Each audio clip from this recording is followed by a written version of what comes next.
합독합니다. 시작. 예수의 십자가 곁에는 그 어머니와 이모와 글로바의 아내 마리아와 막달라 마리아가 섰는지라. 예수께서 자기의 어머니와 사랑하시는 제자가 곁에 서 있는 것을 보시고 자기 어머니께 말씀하시되 여자여 보소서 아들이니이다 하시고 또 제자 이르시되 보라 내 어머니라 하신대 그때부터 그 제자가 자기 집에 모시니라. 아멘. 오늘은 우리의 자랑 십자가 세 번째 시간으로서 보소서 아들이니이다 라는 제목으로 함께 은혜를 나누겠습니다. 십자가상에서 주님께서 7마디를 하셨어요. 그 중에 세 번째 마디인 보소서 아들이니이다. 이 세 번째 말씀에 어떠한 은혜가 있는지 함께 살펴보겠습니다. 여러분, 오늘날 강단에서 선포되는 이 설교가요, 복음과는 상관없는 세상적인 이야기로 많이 가득 찰 때가 있습니다.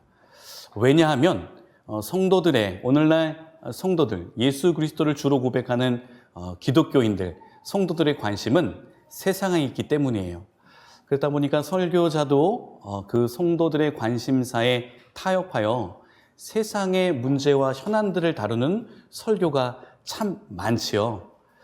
그러다 보니까 복음에 대한 메시지, 정작 하나님에 대한 메시지가 조금 빈약해지는 게 사실인 것 같습니다. 여러분, 강단에서 선포되는 말씀이 주님께서 원하시는 복음과 구원의 확신의 메시지가 아니다 보니 많은 현대인의 그리스도인들이 구원의 확신과 또한 말씀 가운데 죄사함의 은총이 사라져가고 있는 시대예요. 그러하기에 오늘도 제가 말씀을 선포할 때 저는 이런 마음으로 섭니다.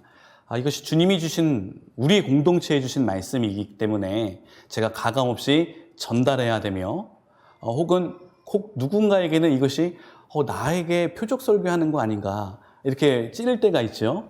주님께서 그것을 알게 하시고 깨닫게 하심을 믿습니다. 그래서 제가 개척 초기에 여러분과 이런 얘기를 했었어요. 목사님, 그때 전사했으니까, 전사님, 제 양심에 너무 찔리는데 너무 찔리는 설교하지 마세요. 표적 설교 아니에요. 이렇게 얘기했어요. 여러분의 영적 상태를 제가 보고 설교를 준비하겠죠. 당연히 표적 설교가 될 수밖에 없습니다. 여러분, 그걸 이해하셔야 돼요. 우리 성도님들에게 맞는 설교를 준비하다 보니 제가 어쩔 수 없이 그 영혼에 단비가 내리길 원하는 마음으로 말씀을 준비합니다. 단순히 어떤 인간적인 한 노 목사가 준비한 말씀이 아니라 주님께서 우리에게 주신 말씀인 줄 믿습니다. 여러분, 예수님은요, 십자가상에 죽으셨어요. 그러니까 십자가 위에서 죽으셨어요. 어떻게 죽으셨죠? 십자가에 두 손과 두 발이 못 박히시고 머리에는 가시 면류관이 씌어진 채 죽으셨고 마지막 확인 사살을 위해 로마의 군사가 창을 가지고 예수님의 옆구리를 찔러 십자가에서 운명하게 하셨어요. 예수님의 십자가의 죽음은 누구의 죄를 용서하기 위함이죠? 우리의 죄예요. 여러분, 십자가의 처형, 이 사형을 당하는 이 처형은 굉장히 잔인하며 무섭습니다. 그러하기에 십자가에 달려 죽는 사람들은 흉악범들이에요. 단순히 경미한 죄를 범한 죄인들이 아니라 악질 중에 악질인 흉악범이에요. 그럼 예수님이 흉악범이었냐? 그렇지 않죠. 우리의 죄가 그만큼 무겁고 우리의 죄가 그만큼 악하다는 거예요. 주님께서는 우리의 죄를 담당하시고 십자가에 달려 돌아가셨어요. 이제 더 이상 왜 주님이 죽으셔야 되는지는 말씀드리지 않겠습니다. 여러분 잘 정리하시고 혹 기억이 안 나시면 지난 설교를 보시면 될 것 같아요. 주님께서 우리의 죄를 담당하셨어요.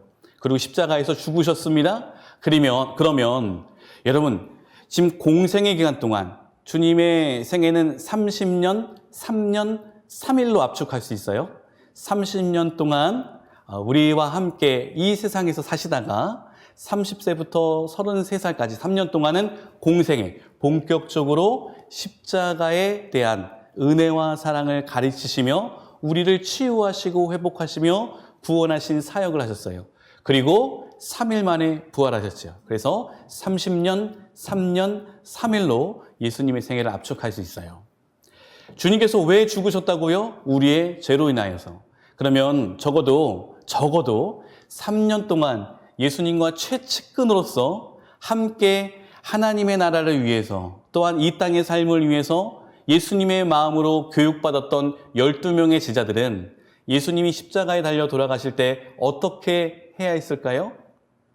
물론 본인이 대신 십자가에 달려 죽지는 못하겠지만 그래도 나를 위해 죽으신 그 십자가의 처형장 앞에 함께 울며 아파하며 예수님을 위해서 동행했어야 됐어요. 여러분 그렇지 않나요? 우리가 물론 결혼식이나 돌잔치나 이런 축하할 자리에도 함께 하는 거 굉장히 의미가 있지만 우리가 힘들고 외로운 장례일 때 우리가 함께 한 마음으로 장례 예배를 드려주고 조문하는 거, 여러분 이 장례 때문에 슬퍼하는 유가족들에게는 그 조문 오는 조문객들이 굉장한 위로가 되잖아요. 이 아픔과 슬픔의 현장에 나 혼자 있는 게 아니구나, 나를 위해 함께 울어주는 이런 사랑하는 내 형제 자매가 있구나 라는 마음의 위안을 얻잖아요. 그렇다면 여러분 제자들은 어떻게 했을까요? 예수님의 처형장 앞에 함께 그 발 앞에 엎드려 울며 주님을 위해 아파했어야 돼요. 그러나 제자들은 온데간데 없이 사라져 있습니다. 왜 그랬을까요? 제자들은 정말 예수님을 사랑했고 예수님은 제자들을 진심으로 사랑했지만 왜 십자가의 처형장 앞에서 12명의 제자들은 머리털도 보이지 않게 다 숨어버렸을까요? 이유는 한 가지입니다. 예수님의 십자가 앞에 가치 없는 자신들의 인생의 목숨을 더 중요시했기 때문이에요. 다시 한번요. 예수님의 숭고하고 고귀한 십자가의 사랑 앞에 그 사랑에 견줄 바 되지 않는 가치 없는 자신의 목숨을 연명하기 위해 예수님을 배신했어요. 왜냐? 예수와 한 패거리다, 한 당이다 라고 로마 정권에 낙인 찍히면 자신들도 똑같이 십자가의 처형이 불보듯 뻔한 미래이기 때문에 그래요. 그래서 예수님의 그 처형장 앞에 나는 저 사람과 함께 한 패거리가 아닙니다, 한 그룹이 아닙니다 라고 증오하고 저주하며 예수님을 떠나 도망쳤어요. 어떤 제자는 로마 병사가 그의 옷자락을 잡아 붙들려고 했을 때 옷자락을 붙드는 병사들에게 반항하고 저항하며 알몸으로 도망쳤어요. 이 얼마나 안타까운 모습입니까? 그러나 오늘날 현대를 살아가는 우리들에게도 이러한 모습이 있지 않나요? 목숨을 위협하는 상황은 없을지언정 우리에게 조그만한 이익이 아닌 손해가 온다 할 때 우리는 가감없이 예수님을 배신하죠. 나의 재산과 나의 시간과 나의 건강과 나의 모든 것들이 주님 앞에서 얼마나 가치 있는 것인지 깨닫는 은혜가 있기를 소망합니다. 주님의 그 고귀하신 놀라우신 하나님의 생명이 우리에게 고스란히 이어짐으로 그 은혜로 말미암아 우리가 구원을 얻고 새 생명을 얻었는데 우리는 주님 앞에 아무것도 내어놓지 않으려고 해요. 오히려 숨어버리죠. 오늘 주님의 십자가의 사랑 앞에 회개하여 돌아오는 은혜가 있기를 간절히 소망합니다. 이러한 상황 가운데 예수님의 곁을 지켰던 인물들이 있어요. 우리 오늘 말씀을 한번 볼까요? 25절을 보겠습니다. 우리 요한복음 19장 25절 한 목소리를 읽어볼까요? 시작. 예수의 십자가 곁에는 그 어머니와 이모와 글로바의 아내 마리아와 막달라 마리아가 섰는지라. 아멘. 여기 보니까요 여성들의 이름이 주어져 있어요. 여러분 그때 당시만 해도 여성의 인권은 정말 짐승마도 못했다고 제가 말씀드렸습니다. 그리고요 제자들과 마찬가지로 이 여인들에게도 예수님과 함께하는 모습이 로마에게 발각되면 그들 또한 그의 목숨이 처참하게, 정말 처참하게 그 정권 아래 무너지고 말아요. 그런데 예수님의 어머니 마리아 그리고 이모, 이 이모가 이름이 나와 있지는 않지만 우리가 사복음서를 보면 살로메라는 여인이 나와요. 그리고 글로바, 이 글로바의 아내는 글로바는 누구냐면 엠마오로 갈 때 예수님이 부활하시고 엠마오로 갈 때 두 제자가 있었는데 그 중에 한 명의 이름이 글로바였어요. 그의 아내 마리아, 그다음에 막달라 마리아. 막달라 마리아는 누구냐면요, 7 귀신이 쓰였을 때 예수님의 치유의 능력으로 온전케 된 여인이었어요. 그러니까 마리아라는 이름이 그때는 흔했기 때문에 이렇게 그 마리아가 누군지를 자세하게 기록하고 있어요. 다 여성이었어요. 그러나 이 어머니 마리아와 살로메 이모와 글로바의 아내 마리아와 막달라 마리아, 이 사람들의 공통점이 있었어요. 그 공통점은 무엇이냐? 뜨겁게 예수님을 사랑했던 사람이에요.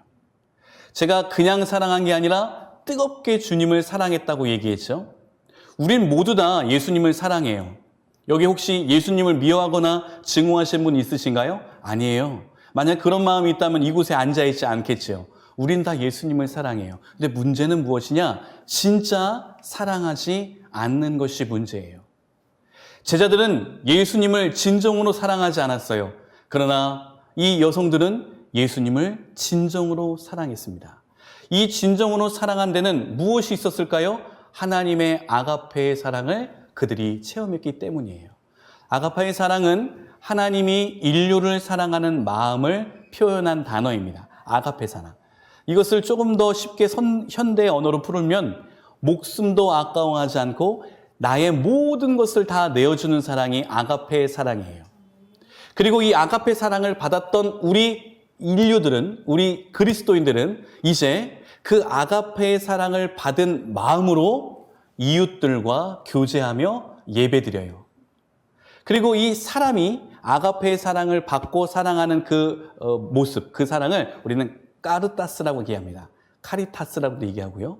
그러니까 하나님으로부터 주어지는 값없는 그 은혜, 목숨도 아낌없이 우리에게 줬던 그 아가페의 사랑을 진짜 체험한 사람은 이제 그 아가페의 사랑의 마음으로 까리타스, 하나님을 사랑하고 이웃을 사랑한다는 거예요. 다시 말하면 아직도 제자들은 예수님의 사랑 가운데 자기가 좋은 것만을 편취하여 그것들을 적용시킨 거예요. 저는 여러분과 함께 신앙생활하면서 저와 마찬가지로 우리 공동체의 연약함을 봅니다. 참 은혜 받을 때는 좋아요. 모든 것이 다 좋고 은혜롭고요. 다 용서가 되고 이해가 되고 다 관용의 자세로 넘어가요. 그러나 조금만 그 은혜가 떨어지면 우리는 어때요? 아무렇지도 않게 넘어갈 일조차도 시험에 걸려요. 아무렇지도 않게 넘어갔던 그 상황도 우리는 늘 악한 마음으로 대응하기 시작해요. 그때 우리가 점검해야 될 것은 이거 한 가지입니다. 내가 정말 주님의 사랑을 체험한 자인가 이거예요. 내가 정말 주님의 사랑을 체험한 자인가? 오늘 그 뜨거운 사랑을 체험하는 저와 여러분이 되시기를 간절히 소망합니다. 그렇다면 이들이 십자가까지 따라왔어요. 그런 그들을 보면서 예수님이 가상칠언의 제 3번째 이야기를 해주십니다. 우리 요한복음 19장 26절을 같이 읽어봅니다. 시작. 예수께서 자기의 어머니와 사랑하시는 제자가 곁에 서 있는 것을 보시고 자기 어머니께 말씀하시되 여자여 보소서 아들이니이다 하시고. 여러분, 오늘 먼저 첫 번째 어머니를 부르는 예수님의 호칭을 볼까요? 예수님의 십자가상의 이 발 밑에 지금 어머니 마리아가 흐느끼며 절규하고 있어요. 여러분, 어머니 마리아는 그래도 물론 내가 내 배에서 난 이 예수 그리스도가 온 인류의 구원자라는 건 알고 있지만 예수님은 한 인격의 두 본성을 갖고 있었다고 말씀드렸어요. 우리 삼위일체에. 예수님은 신적인 본성도 있지만 인간적인 인성도 갖고 있어요. 그러니까 어머니 마리아가 예수 그리스도를 통하여 느낀 것은 오늘날 우리가 느끼는 모성애와 같아요. 여러분의 자녀가 그 자녀의 죄책으로 인하여서 벌을 받는 게 아니라 누군가의 죄를 대신 짊어져 잔인한 처형장에서 죽어가고 있다면 여러분의 심정은 어떻겠습니까? 여러분이 어머니며 여러분이 아버지일 때 그 내 자식을 바라보는 심정은 어떨까요? 이루 말로 표현할 수 없겠죠? 그런 어머니에게 예수님이 여자여 보소서 이렇게 얘기해요. 어떻게 보면 좀 배응망덕한 호칭일 수 있으나 이 여자여라는 호칭은 오늘날 우리 영어권에서 마담, 프랑스어로 마담, 영어로 맴이라는 표현이 있잖아요. 여성을 높여서 부르는 호칭이기도 해요. 그런데 예수님께서 그럼에도 불구하고 나의 어머니를 높여서 부르는 호칭을 썼다 할지라도 좀 어색해요. 왜 어색하죠? 어머니 보십시오. 아들입니다. 여기서 말하는 아들은 누구를 얘기하는 거예요? 사랑하는 제자를 얘기하는 거예요. 제가 26절을 설명해 볼게요. 예수님이 지금 십자가의 상에 돌아가실 때 여성들이 있었고 나중에 한 제자가 그 십자가 앞에 와요. 그래서 한 제자와 여성들이 함께 슬퍼하고 있는 그때에 예수님의 어머니 마리아에게 이렇게 얘기하는 겁니다. 어머니 보십시오. 저 나중에 온 제자는 당신의 아들입니다. 이렇게 얘기하는 거예요. 아들입니다. 어머니 보세요. 저 아들입니다. 이렇게 얘기하는 게 아니라 지금 사랑하는 제자가 뒤늦게 온 그 모습을 보고 얘기하는 거예요. 자, 그렇다면 예수님의 여자여라고 얘기했을까요? 어머니라고 얘기하지 않고 왜 여자여라고 얘기했을까요? 여기에는 세 가지의 놀라운 뜻이 함축되어 있어요. 첫 번째는요, 마리아의 인간성과 예수의 중보자직을 이야기하는 겁니다. 좀 어렵죠? 제가 이렇게 설명해 볼게요. 여러분, 어머니라는 것은 혈육으로 맺어져 있는 호칭이죠. 그렇잖아요? 그런데 혈육으로 맺어져 있는 호칭으로 부르지 않고 어떻게 보면은 그냥 평범한 다른 문 여성을 부르는 것처럼 불렀다는 것은 예수님이 지금 마리아를 육신의 어머니로 대한 게 아니라 구원받을 온 인류의 한 사람으로 보았다는 거예요. 여기는 무슨 뜻이 있냐면요. 바로 십자가에 달린 예수님은 한 여성에게 난 한 아들이 아니라 온 인류를 구원하는 중보자예요. 다시 말하면 오늘 십자가상에서 예수님은 어떠한 역할을 하고 계신 거예요? 아들의 역할이 아니라 중보자의 역할로 한 여성을 부르는 겁니다.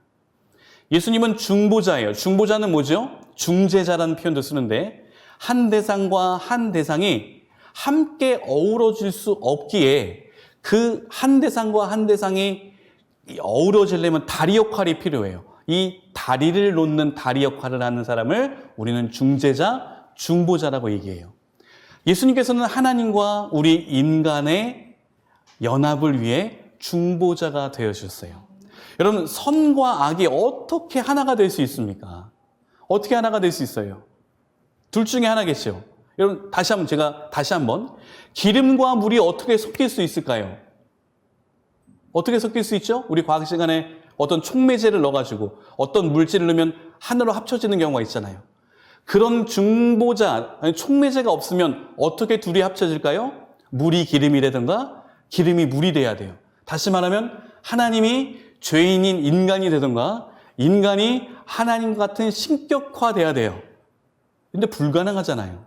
어떻게 하나님이 인간이 됩니까? 그리고 인간이 어떻게 하나님이 될 수 있어요? 그래서 하나님께서는 제2격이신 성자 예수 그리스도를 통하여 우리와 함께 하시길 원하셨어요. 그래서 예수님은 중보자가 되어주셨습니다. 두 번째 의미는요, 마리아에 대한 인격적인 배려예요. 무슨 말이냐? 여러분, 예수님께서는 마리아에게 여자여라고 부르는 것은 내가 어머니라고 부르는 순간 이 여인의 고통과 슬픔이 더 깊어질 걸 알았어요. 여러분 생각해 보세요. 우리 저기 로운이가 뒤에 앉아 있는데 저도 아이를 키우면서 로운이 맞죠? 네. 아이를 키우면서 이럴 때 되게 아프더라고요. 병원에 갔는데 주사를 맞아야 돼요. 근데 이 주사를 맞기 싫어가지고 엄청 우는 거예요. 그런데 이 닭똥 같은 눈물을 흘리며 아빠, 엄마 부를 때 마음이 막 찢어질 것 같아요. 그냥 가고 싶어요. 예방주사 안 맞추고 싶어요. 그냥 아빠, 엄마라는 소리 안 하고 그냥 울면은 그냥 좀 참어 이렇게 할 텐데 닭똥 같은 눈물을 흘리며 저와 시선을 마주보며 아빠. 여러분, 만약에 예수님이 마리아를 향해 어머니라 불렀다면 어머니 마리아의 슬픔은 더욱더 비통에 빠졌겠지요. 다시 말하면 두 번째, 어머니 마리아를 배려하는 거예요. 근데 이 배려하는 예수님이 어느 현상 가운데 있어요? 연장 가운데 있어요? 죽음의 현장이에요. 저는 그것을 봅니다. 예수님이 죽음의 극심한 고통 속에서도 우리 인간을 사랑하심을 보아요. 놀랍지 않나요? 우리 지난 시간에 두 강도를 구원해 주신 예수님을 보십시오. 그리고 자신을 향해서 채찍질을 하며 조롱하고 침뱉고 돌을 던지는 사람들에게 오히려 주님께 용서를 구해요. 저들의 죄사함을 구하고 있는 예수님을 보아요. 죽기까지 자신의 고통의 그 극한에 달하는 데까지 주님은 자신을 돌보는 것이 아니라 우리를 돌보고 계심을 기억하시길 바랍니다. 어느 누가 고난의 현장 가운데 하나님은 어디 계셨습니까? 라고 물을 자가 어딨나요? 주님은 어느 곳에도 없었고 나의 아픔을 방관하였습니다. 누가 이렇게 말할 수 있나요? 이런 영적인 무지로 우리는 얼마나 많은 원망과 비통 가운데 주님께 나와 기도했는지 몰라요. 오늘 주님은 우리의 고통의 현장에서 그 누구보다도 우리를 위해 울며 우리를 위해 애통하심을 믿으시길 바랍니다. 세 번째, 여자여 보소서라는 이 말은요, 예수님 당신이 어떤 자인지 자기 인식을 하는 거예요. 즉 다시 말하면 제3자로 부르는 이 호칭 가운데는 여러 가지 의미가 있었어요. 첫 번째, 어떤 의미가 있었어요? 내가 중보자로서 여기 서 있기 때문에 당신을 어머니라 부르지 않고 이제 우리 관계는 어머니와 자녀의 관계가 아니라 구원자와 구원받을 인류로 보는 것이었어요. 그리고 끝까지 어머니의 마음을 헤아려 여자여라고 불렀고요. 이제 마지막, 나 자신이 어떤 자인지를 깨달았어요. 나 자신은 어떤 자지요? 죽기까지 하나님께 순종하는 구원자라는 거예요. 예수님께서는요, 끝까지 하나님께 순종하셨어요. 그는 하나님과 원래는 동일한 본질이었지만 그 동일한 본질을 취하지 아니하시고 사람에게까지 낮아져 죽기까지 복종했던 예수님의 모습을 보아요. 오늘 그 예수님의 사랑에 우리는 함께하고 있음을 믿습니다. 그러면서요, 이 제자에게 이렇게 얘기합니다. 여기 보면 사랑하는 제자라고 되어 있죠. 사랑하는 제자는 누구냐? 요한복음을 쓴 사도 요한이에요. 주님께서는요, 이 사랑하는 제자를 다시 받아주셨습니다. 사복음서를 보면 처음에는 제자 요한이 등장하지 않아요. 근데 나중에 이 요한이 등장합니다. 우리는 어떻게 유추할 수 있죠? 12명의 제자는 다 예수님을 배반해서 도망갔어요. 근데 그 중에 한 분, 이 요한은 도망가는 자신의 모습을 그토록 나를 사랑했던 예수님의 사랑에 대입시켰어요. 내가 지금 도망가는 것이 맞는가? 내가 지금 나 살자고 나를 위해 죽는 저 골고다 언덕의 예수님의 모습을 등한시하는 게 옳은가? 그러면서 바로 전날 있었던 자신의 발을 닦으시고 빵과 포도주로 자신을 살리셨던 예수님의 그 성찬이 기억이 났어요. 그리고 끊임없이 산상수훈에서 주어주신 주옥과 같은 그 사랑의 메시지, 주님과 늘 동행하면서 예수님이 얼마나 나를 사랑하는지를 그는 깨달았어요. 그리고 가던 길을 멈추어 골고다로 향하기 시작합니다. 많은 비통의 눈물을 흘렸을 거예요. 회개의 눈물이겠죠. 회개를 눈물을 흘리며 연신 소매로 그 눈물을 훔치면서 골고다 언덕을 올라갔을 때 이미 예수 그리스도가 죽었다는 것을 미리 암시한 구경꾼들이 골고다 언덕을 내려왔을 거예요. 유월절을 지키기에 올라온 그 수많은 인파들을 헤집으면서 그 언덕길을 올라가는 이 요한의 심정을 보십시오. 여러분, 오늘 주님께 다시 거슬러 회개하는 은혜가 있기를 소망합니다. 세상의 그 어떤 이익이라 할지라도 죄가 주는 유혹을 이겨 세상을 거슬러 골고다 언덕을 오르는 저와 여러분이 되시기를 소망합니다. 그 제자를 주님이 보시며 이렇게 얘기하세요. 여자여 보소서 아들이니이다. 그 제자를 받아주셨다는 거예요. 제가 만약에 십자가에 있었다면 어땠을까요? 뒤늦게 온 그 요한을 보며 저주했을 것 같아요. 지금 죽어가는 이 마당에, 아니 죽어가기도 전에 내가 빌라도의 그 신문을 받을 때에 너가 와서 좀 증인으로서 나를 위해 변호해줬으면 얼마나 좋냐. 호소했을 수도 있을 것 같아요. 그러나 주님은 다시 회개하여 돌아온 이 사도 요한을 사랑하는 제자로 받아주셨어요. 그러면서 끝으로 이 제자를 받아주시며 이렇게 말씀하십니다. 27절을 같이 읽어봅니다. 시작. 또 그 제자에게 이르시되 보라 내 어머니라 하시되 그때부터 그 제자가 자기 집에 오시니라. 요한에게 얘기합니다. 요한아, 저기 비통에 슬퍼하고 있는 저 마리아는 이제 너의 어머니다. 그리고 마리아에게도 얘기했죠. 어머니 보십시오. 당신의 아들입니다. 이 얘기 이후부터 이 요한은 마리아를 자신의 집에 모셔 친어머니와 같이 봉양했다는 얘기예요. 여기서는 우리에게 어떤 교훈을 주죠? 예수님의 십자가의 피로 전혀 다른 환경에서 자랐던 전혀 다른 사람이 한 가족이 되었어요. 여러분, 이 십자가상에서 이 엄청난 일이 일어나고 있는 걸 보십시오. 우리는 예수 그리스도의 피로 새롭게 지음받아 새 사람이 되었어요. 그리고 하나님 아버지를 주님과 아버지로 부르는 한 형제 자매가 되었습니다. 근데 이 한 형제 자매가 무엇을 매개로 이루어졌을까요? 예수님의 십자가의 사랑이에요. 오늘 우리 한빛교회는 십자가의 사랑으로 한 형제 자매된 공동체로 여기에 있음을 믿습니다. 단순히 담임 목사의 인간적인 관계로 모인 게 아니라 단순히 나를 전도한 그 전도자, 그 사람과의 관계로 여기에 앉아 있는 게 아니라 그냥 그리스도인이기에 형식적인 예배 생활을 해야 되기 때문에 앉아 있는 게 아니라 빨리 예배가 끝나 집으로 돌아가야지. 예배당에 오는 순간 집에 갈 생각한다는 거예요. 예배당에 들어오기 전에 먼저 예배가 끝난 후에 오늘 있을 스케줄을 생각하며 기대하고 설레인다는 거예요.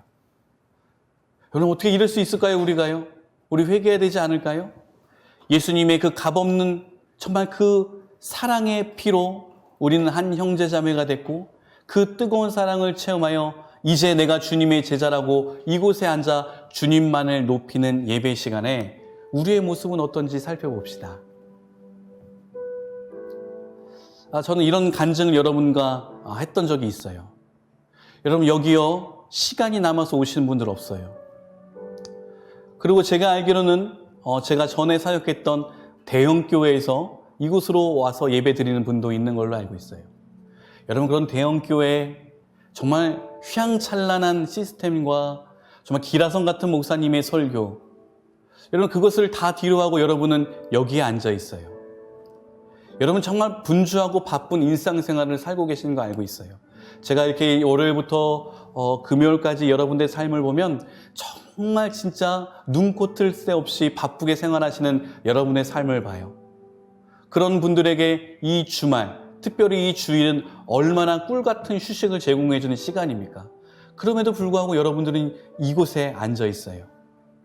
저는 여러분이 그 모든 것들 거두절미하고 이곳에 나와 있는 한 가지 이유는 주님을 사랑하기 때문에 앉아 있는 줄로 믿습니다. 우리는 그래야 돼요. 주님을 뜨겁게 사랑했기 때문에 내 모든 것들은 정말 지푸라기와 같이 쓰레기와 같이 여긴다는 사도 바울. 사도 바울은 더 극심한 표현을 썼어요. 배설물이라고 표현을 썼어요. 주님을 알아가는 것 외에는 모두 다가 배설물로 여긴다고 얘기했어요. 근데 우리는 오늘날 어떻습니까? 그렇게 사도 바울이 필요 없는 배설물을, 더럽고 냄새나는 그 배설물을 우리는 너무나 아집 가운데 움켜쥐고 있진 않나요? 그 냄새나고 더러운 그 세상의 것들, 인간적인 것들을 끌어안으며 이곳에 앉아있진 않습니까? 저는 여러분에게 도전합니다. 주님을 뜨겁게 사랑하십시오. 그리고 그 뜨거운 사랑으로 까르타스, 하나님을 사랑하고 이웃을 사랑하십시오. 모든 것을 내어주신 주 예수 그리스도의 십자가 앞에 우리도 모든 것을 주님께 내어드려 진정한 제자가 되기를 간절히 소망합니다. 두 눈을 감아봅시다. 이 시간 결단 기도할 때 우리 회개합시다. 하나님, 주님께 완고한 마음으로 움켜잡고 있었던 나의 모든 자아와 세상의 것들을 이 시간 내려놓게 하시고 완고했던 마음 용서하여 주시옵소서. 이제 주님의 그 뜨거운 사랑 안에 내가 주님을 사랑하고 이웃을 사랑하며 교회를 위해 헌신하고 가정을 위해 전도하며 이 땅 가운데 진정한 제자로 살아가겠습니다. 우리 이와 같은 마음으로 회개하며 결단합시다. 기도하겠습니다.